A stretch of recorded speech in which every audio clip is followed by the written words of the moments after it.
اگر ہم اللہ کا ایک حکم مانیں گے ایک نہیں مانیں گے، یہ جزوی اطاعت ہے، یہ اللہ کو قبول نہیں ہے۔ اللہ کی طرف سے تو یوں سمجھیے کہ پیکج ڈیل ہے، ٹیک اٹ اور لیو اٹ، لینا ہے تو پورا لو ورنہ دفع ہو جاؤ۔ اللہ کو تمہاری ضرورت نہیں ہے، تمہیں اللہ کی ضرورت ہے۔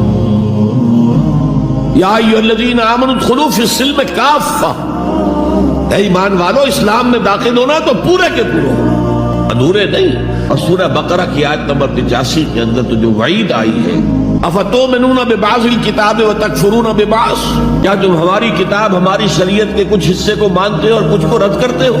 تو جو کوئی بھی تم میں سے یہ روش اختیار کریں گے ان کی کوئی سزا اس کے سوا نہیں ہے کہ دنیا میں ذلیل و خوار کر دیے جائیں اور قیامت کے دن یردون الی اشد العذاب، شدید ترین عذاب میں جھونک دیے جائیں۔ وما اللہ بغافل عما تعملون، اللہ غافل نہیں ہے، بے خبر نہیں ہے، لا علم نہیں ہے اس سے کہ جو تم کر رہے ہو۔